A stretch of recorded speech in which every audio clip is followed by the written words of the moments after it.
Vous savez à quel point c'est dur d'être un fan? Je suis fan de Transformers, il se passe tout le temps des mauvais trucs. Je suis fan de DC Comics, il se passe encore là-bas aussi des mauvais trucs. Et maintenant, bah...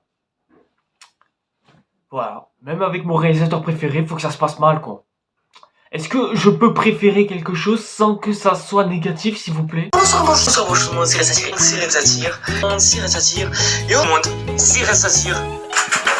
Je lève mon verre. Ah là là là là, bon, vous commencez. Il a l'air complètement traumatisé.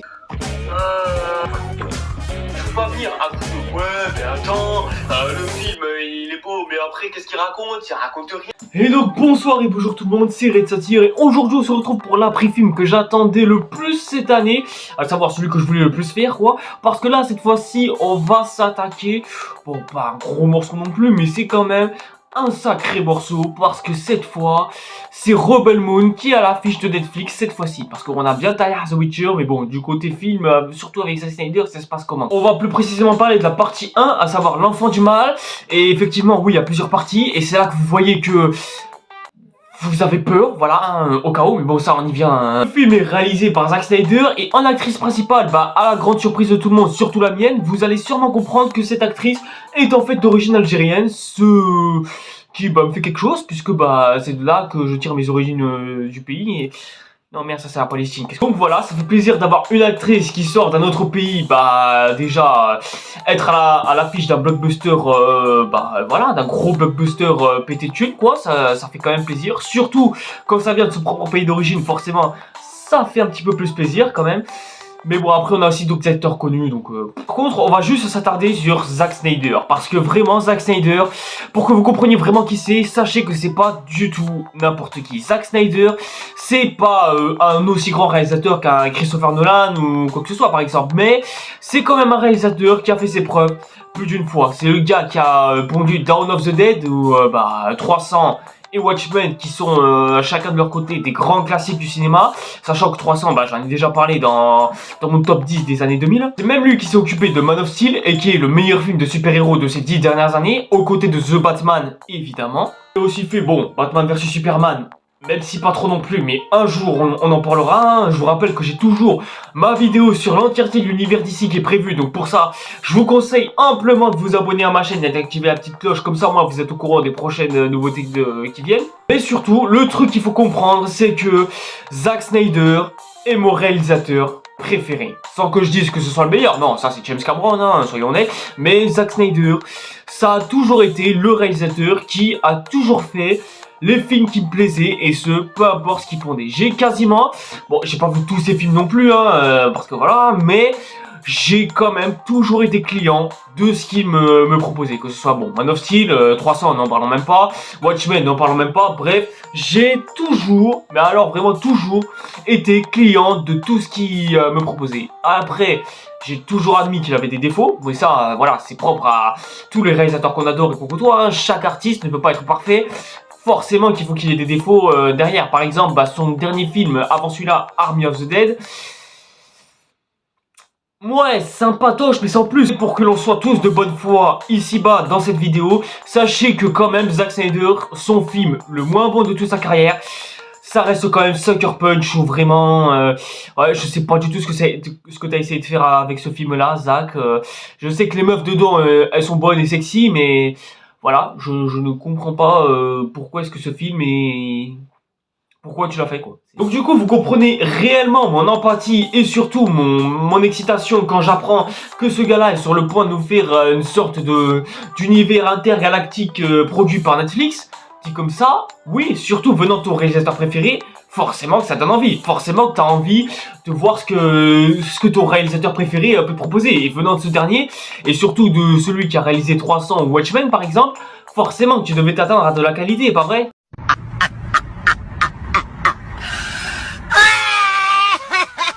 D'autant plus que Zack Snyder a été très clair à ce sujet, il a littéralement prévu un putain d'univers partagé. Ça a déjà commencé, bon, avec Army of the Dead ou... Army of the Dead quoi, et il a aussi fait un autre film avec, bah, je crois que c'est des acteurs de Game of Thrones, je sais même plus le nom du film, mais c'est en rapport avec des horloges, tout ça, c'est même pas lui qui l'a réalisé, mais bon, je vous conseille quand même le film, il est vraiment très bon celui-là par contre. Et dans cet univers partagé, forcément que les mêmes personnages se côtoient entre eux, donc vous vous étonnez pas si vous trouvez un personnage qui est... Attends, mais il était pas dans l'autre film celui-là, et pourquoi est-ce que dans ce film-là on parle d'une apocalypse zombie à Las Vegas? C'était pas dans l'autre film? Voilà, si vous vous posez ce genre de questions ou quoi... Voilà, n'essayez pas de trop vous en poser, c'est déjà assez répandu, ça se passe dans le même univers, c'est comme ça. Mais après, je vous avoue que relier Rebel Moon à ces deux films-là, ça allait être... ouais, non, je pense que c'est bien de ne pas l'avoir fait, surtout dans ce film-là, surtout au vu de ce qu'on va en parler, parce que croyez-moi... Donc vous allez me dire, on parle de Rebel Moon depuis tout à l'heure, mais c'est quoi l'histoire juste? Bah Rebel Moon, ça nous raconte l'histoire d'une nommée Korra, qui n'a absolument rien à voir avec la personnage qui était... dans la légende de Korra, hein, d'où le nom, hein, qui vit sur une planète en paix et qui cache un passé sombre au beau milieu d'un village paumé d'une planète complètement paumée où il y a des bonnes récoltes, etc., etc. Sauf qu'entre temps, dans la Terre-Mère, à savoir une espèce d'empire qui gouverne toute la galaxie, qui vient ici pour s'accaparer les ressources de ce pauvre village qui n'a rien demandé à personne, hein, soyons honnêtes. Et quand Korra voit que ce village est complètement pressé, décide littéralement d'aller recruter un groupe aux quatre coins de la galaxie pour former la fameuse Rebel Moon. C'est pour ça que Terre-Mère en fait, ou le monde mère, je sais plus, parce que la Terre, voilà, la Terre, et Rebel Moon parce que il vient de la Lune et la Terre qui s'écrase, enfin bref. Et maintenant que nous avons toutes les bases là, je crois qu'il est enfin temps de libérer son avis une bonne fois pour toutes.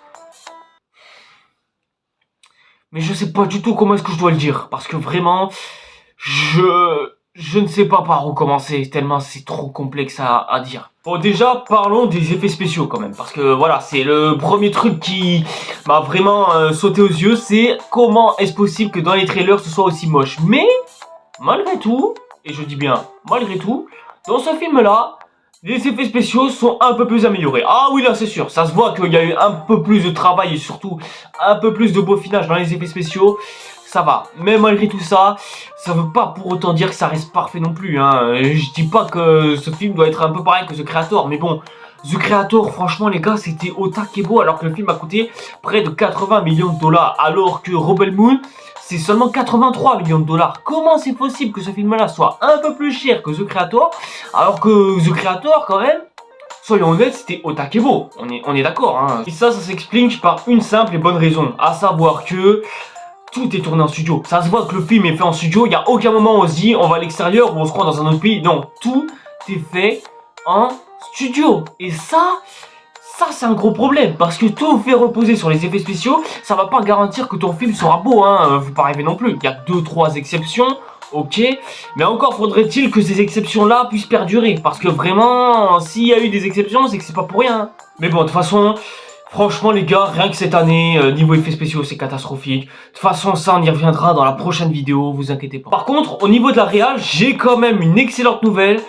On retrouve le Zack Snyder qu'on connaît. Parce que le regret que j'avais à propos de Zack Snyder, c'est que j'avais pas eu l'impression de le retrouver. Je ne retrouvais pas le Zack Snyder que je connaissais par exemple dans Watchmen ou Le Royaume de Gaol par exemple. Où vraiment il mettait son savoir-faire au service de son propre film. Surtout avec Man of Steel et surtout la Snyder Cut. J'avais pas du tout cette impression que on retrouvait ce qui faisait le style de Zack Snyder. J'ai même l'impression qu'on perdait au fil des films qu'il faisait. Même dans Army of the Dead, j'ai plus l'impression que c'est fait par un gars lambda. J'ai pas l'impression que c'est Zack Snyder qui est derrière la caméra.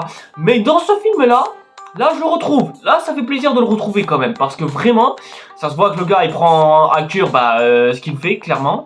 Ça se voit que le gars il remet un petit peu plus son savoir au service de son propre film. Il manque juste 2-3 détails près pour qu'on puisse avoir le savoir-faire de Zack Snyder au top.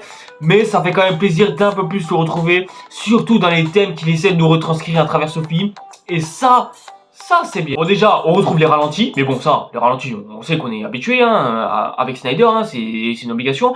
Mais ensuite on a les personnages sombres et matures, ça c'est quelque chose que l'on retrouve et ça fait vachement plaisir. On a les scènes épiques, hein. Snyder que vous le vouliez ou non a toujours su nous offrir des scènes épiques et a su retranscrire une belle ambiance par rapport à ces scènes, même si cette ambiance...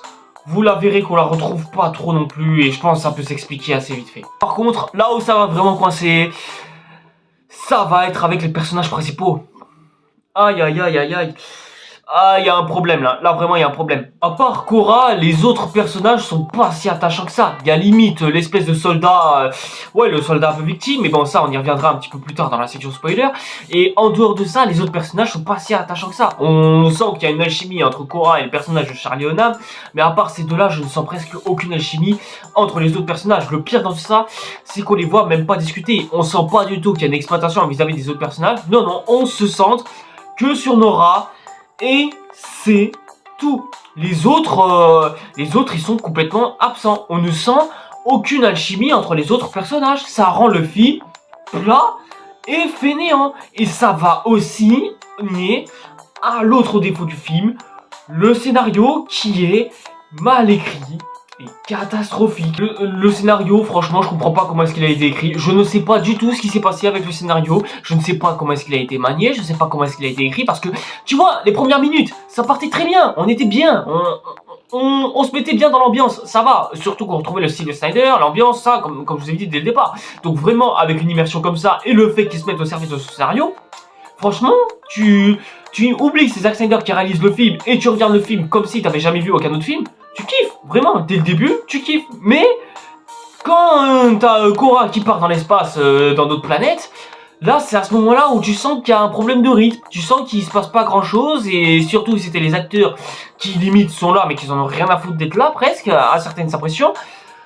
Vraiment, tu t'y perds. Et surtout, si en plus, c'est entrecoupé de scènes entre les flashbacks de Korra et les discussions avec les personnages principaux, ah, c'est le bordel, mais c'est le chaos. Et je vous jure, les gars, j'ai perdu la concentration et j'ai perdu le fil, pile à ce moment-là. Et j'ai commencé à le retrouver qu'à la fin du film. En fait, le problème de Rebel Moon, c'est que il y a que le début et il y a que la fin qui est bien. Mais entre les deux, t'as pas l'impression qu'il se passe grand-chose, alors que pourtant, il se passe énormément de choses. Et surtout, bah, ça vient avec un seul et unique gros problème, à savoir la production de la part de Netflix. Parce que vraiment, la production de Netflix ces dernières années, c'est d'une catastrophe, Ada. Oh là là là. C'est la catastrophe, Ada, les amis. Les gars, faut que je vous rappelle que la partie 2, elle sort le 19 avril. Donc c'est-à-dire qu'elle sort dans 5 mois. Et ils ont prévu entre-temps de sortir la version longue du film. Donc ça veut dire que depuis le début, on a payé pour voir une bande-annonce. En fait, c'est ça que vous essayez de me dire. Putain, j'ai l'impression que l'histoire se répète tout le temps et ils veulent jamais apprendre Hollywood ou quoi? Le pire dans tout ça, vous voulez savoir c'est quoi le pire? C'est que c'est le même réalisateur, il répète la même erreur avec le même réalisateur 2 fois d'affilée, 2 fois. Ils ont pas appris la leçon, putain. Pourquoi est-ce que tu fais une version courte, mal cutée et mal écrite? Tout ça parce que tu vas sortir une version longue juste après, malgré tout. Parce que tu seras toujours capable de sortir une version longue après. Donc pourquoi est-ce que tu t'emmerdes à faire une version courte? Ça va être quoi l'intérêt? Je ne comprends pas. Je ne comprends pas. Non, que les gens ils ont vu la version courte et que la majorité d'entre eux ont détesté. Mais les gars, mais votre version longue elle va flopper de fou. Surtout les consommateurs et les gens qui s'intéressent pas à ce qui se passe en ce moment et qui suivent pas les actualités et tout. Mais les gars, quand est-ce qu'ils vont se dire que attends, ils ressortent Rebel Moon ou quoi? Parce que les gars, ils savent pas que il y a des versions courtes et des versions longues ou quoi. Parce que je vous rappelle que sortir des versions différentes d'un même film, ça c'est quelque chose qui intéresse qu'un public de niche, genre que la critique principale. Mais le public principal, genre le grand public en tout cas, jamais ils vont s'intéresser à une version différente ou refaite du film qu'ils ont kiffé. Ça les intéresse pas parce qu'ils vont voir ouais, Director's Cut ou quoi.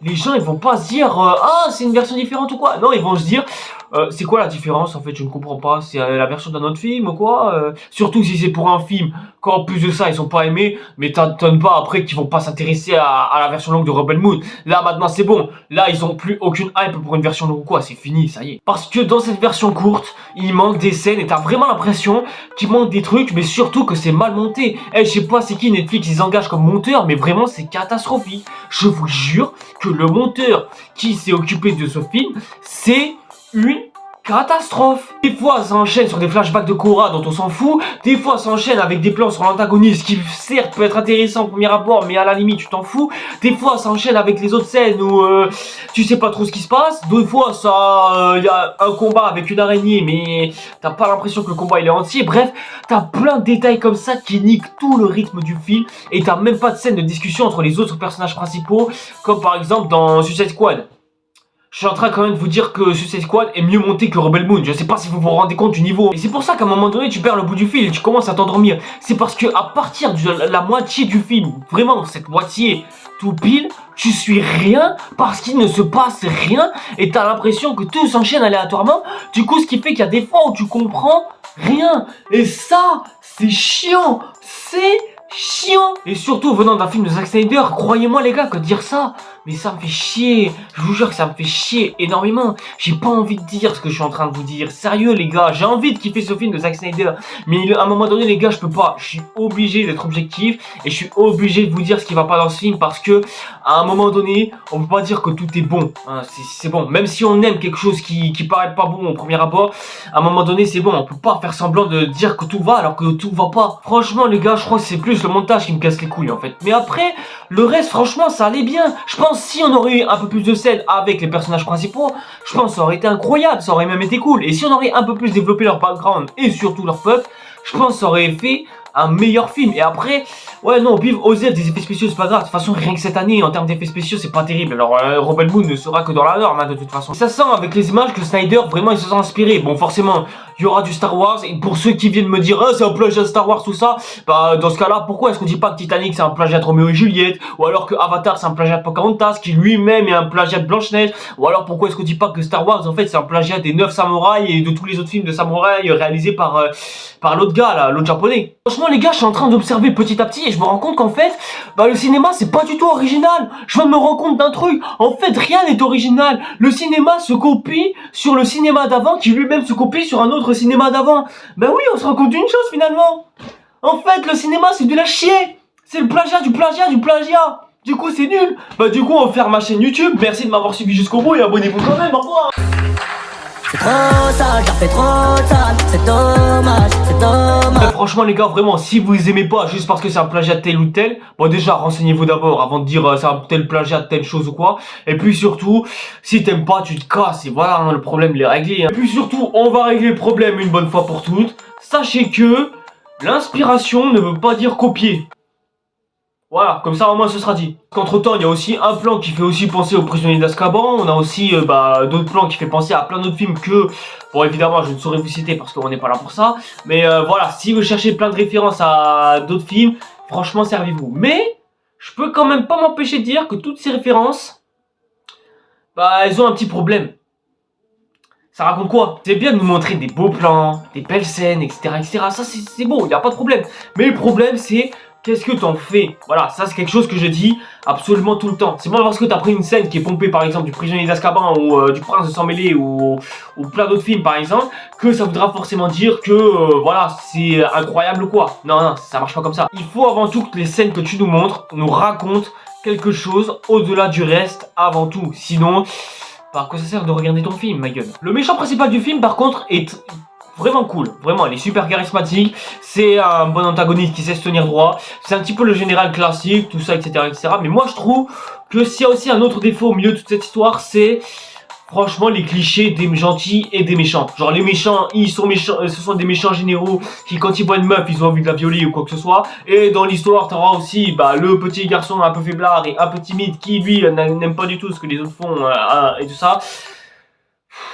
Ouais, vas-y, si tu veux, si tu veux. Mais en dehors de tout ça, je trouve que Zack Snyder, même s'il y a beaucoup de scènes pour Star Wars, parce que, soyons honnêtes, c'est un truc qui se passe dans l'espace, c'est intergalactique, etc., etc. Ça parle de rebelles qui vont se rebeller contre un gros empire qui domine la galaxie.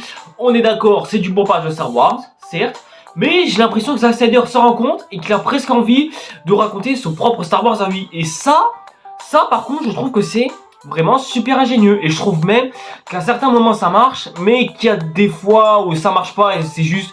ouais, c'est juste un peu pompé, mais pas trop non plus. Mais tu sens quand même qu'à certains moments, il essaie d'innover et d'un peu plus raconter son propre truc et son propre univers. Et ça marche. Mais bon, faut dire en même temps, Snyder a présenté ses plans de Rebel Moon à beaucoup d'entreprises avant qu'il puisse enfin le présenter. Donc faut savoir que Snyder prépare ce projet-là qu'il nous a présenté aujourd'hui depuis des années et des années et des années, hein, peut-être même dans un univers alternatif, il aurait peut-être présenté ça à la Warner, ils auraient pu produire ça au cinéma et auraient pu un peu plus se rentabiliser pour éviter la faillite. En fait, franchement, avec tout ça, vous voyez, je me sens un petit peu partagé, en fait, entre le fait que je suis un fan de Zack Snyder et surtout le fait que, qu'il a quand même su, nous donner des... Ouais, il a fait de son mieux, hein, il a fait le meilleur de ce qu'il pouvait faire, mais je suis aussi un petit peu coupé en deux du côté du fait que il y a trop de défauts qui nous échappent pas. Et ce qui fait que ça rend forcément le film un minimum mauvais, alors que c'est un beau réalisateur qu'il y a derrière. Et comme Zack Snyder, c'est un réalisateur que j'affectionne énormément, je peux pas vous dire que c'est de la merde, parce que ça peut pas être le cas, c'est pas possible. Surtout quand t'apprends que c'est Netflix qui, clairement, produit le film, donc c'est obligé que c'est eux les responsables de tout ça. Pourquoi ? À votre avis, pourquoi les gars? Pourquoi est-ce que vous croyez que Netflix ont foiré presque tous les projets dont ils ont mis en place? Je pense par exemple à 13 Reasons Why, à The Witcher dont on a parlé dans la précédente vidéo, ou encore La Casa de Papel. Les gars, toutes ces séries ont des points communs bien distincts, c'est que au début c'était bien, mais vu que Netflix ils ont trop voulu rentabiliser là-dessus, ils ont forcément voulu en faire plus. On sait très bien les résultats que ça a donné. C'est pour ça d'ailleurs que Nintendo, ils ont refusé que Zelda soit adapté en série Netflix avec malgré tout Tom Holland en héros principal. Parce que Nintendo, ils savent comment Netflix ils gèrent et surtout, je pense que au vu de ce que Netflix avait prévu avec Nintendo et ce qu'ils leur ont présenté tout ça, je pense que les gars ils ont dit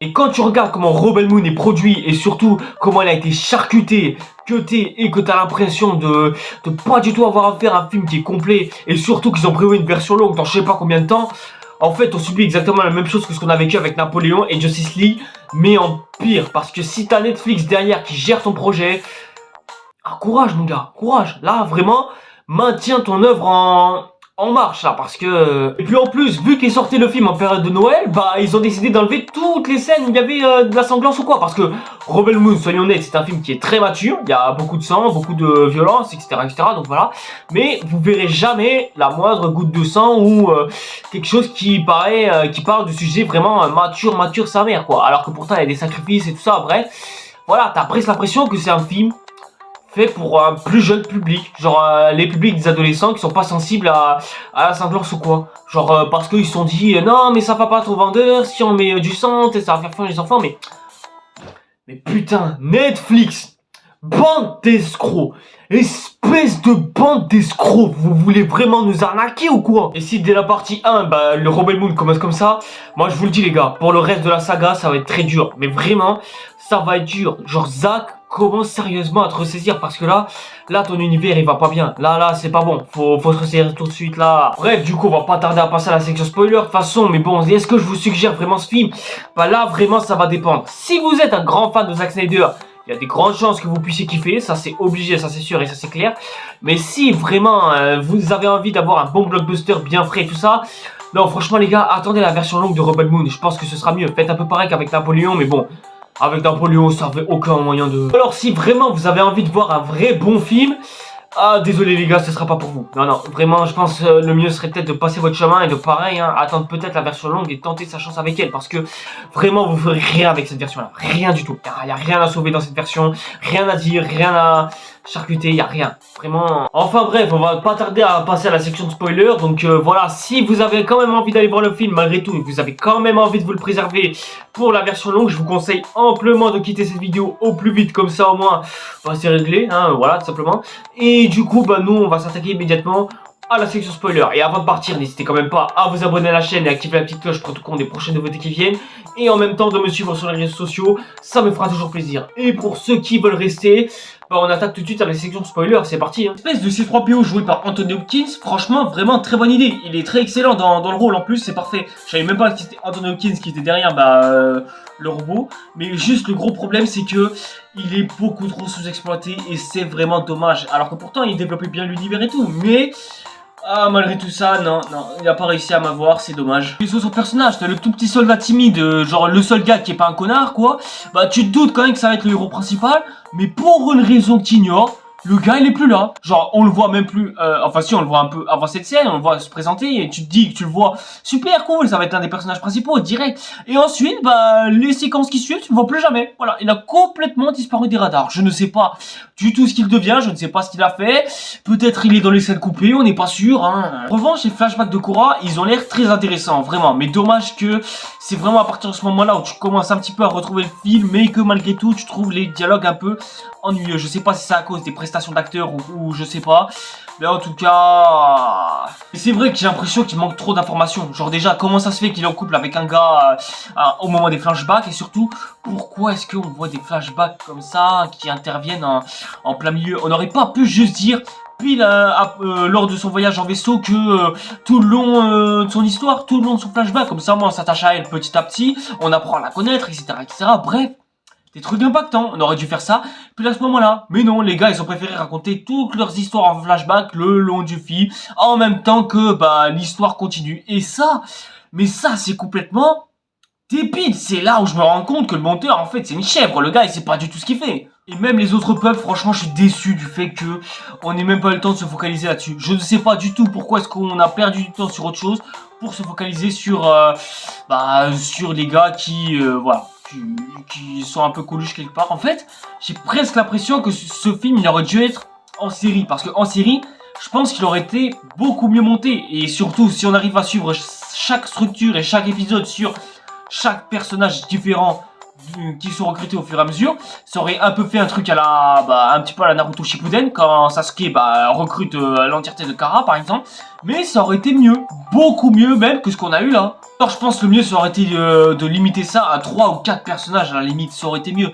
3 à 4 personnages principaux, ça aurait été largement suffisant. Je sais pas pourquoi est-ce que les gars, ils sont allés chercher à 5 ou 6, voire même 7 personnages. Déjà 7 personnages, c'est beaucoup trop pour une équipe principale, surtout de Rogue, c'était déjà une catastrophe.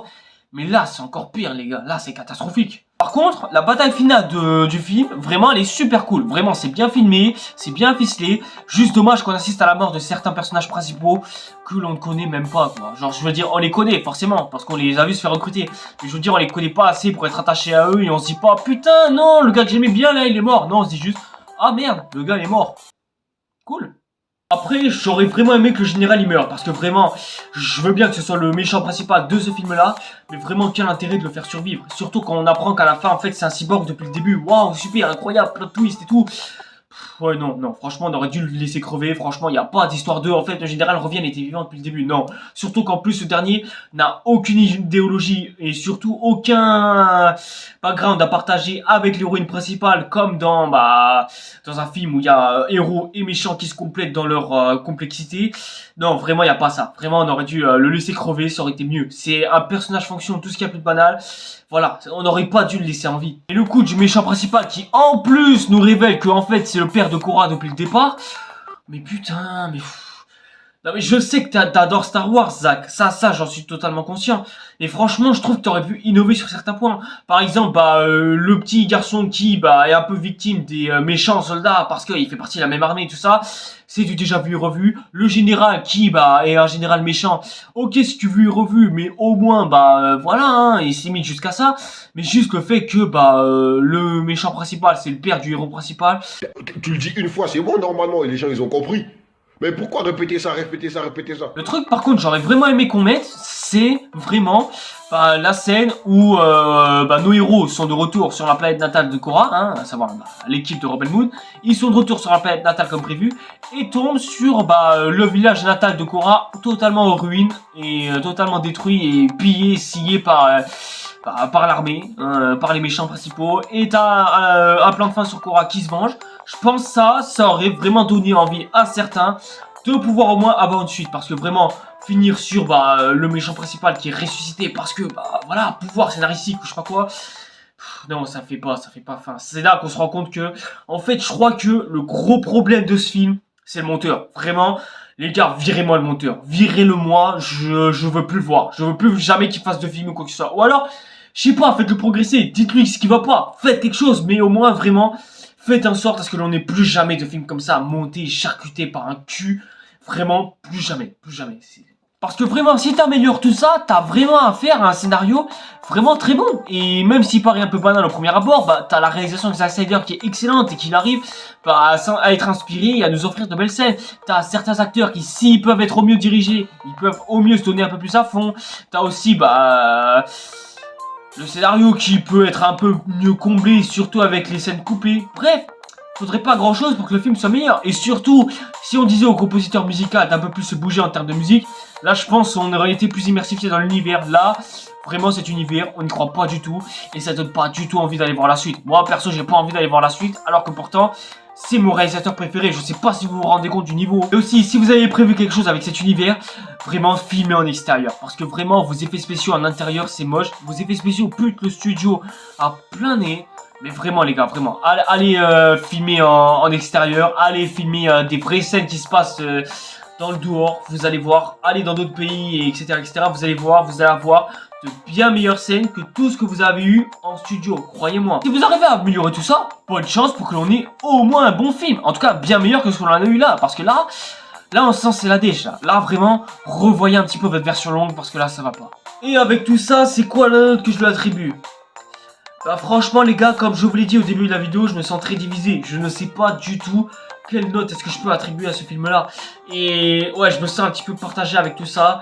Donc du coup, j'en suis quasiment arrivé à la conclusion que 50% c'est la note qui lui était méritée. Voilà, le réalisateur est toujours aussi excellent. Il a réussi à retrouver ce qu'il avait perdu depuis le DCverse. Il a des acteurs qui peuvent se donner un peu mieux à fond.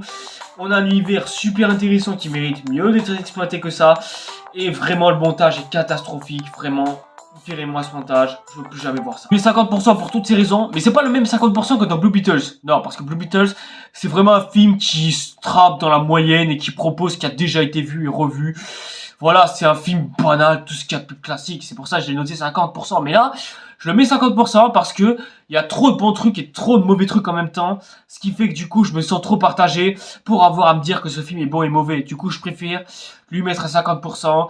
Comme ça, au moins, ça m'aide à mieux trancher le ressenti que j'ai eu. Surtout qu'en plus de ça, on a vu que la moitié d'un film. Et ça ajoute un peu plus de frustration à tout ça. Bon, voilà les gens, c'est tout pour cette vidéo. Merci à toutes et à tous de l'avoir suivi. En tout cas, si ça vous a plu, n'hésitez pas à liker et à commenter, etc. etc. Et j'annonce, avant que vous quittiez la vidéo, que à partir du 30 décembre 2023 sera postée la vidéo sur le flop 10 de cette année. Vous allez la voir enfin une bonne fois pour toutes. Sachez que je l'attends depuis très longtemps.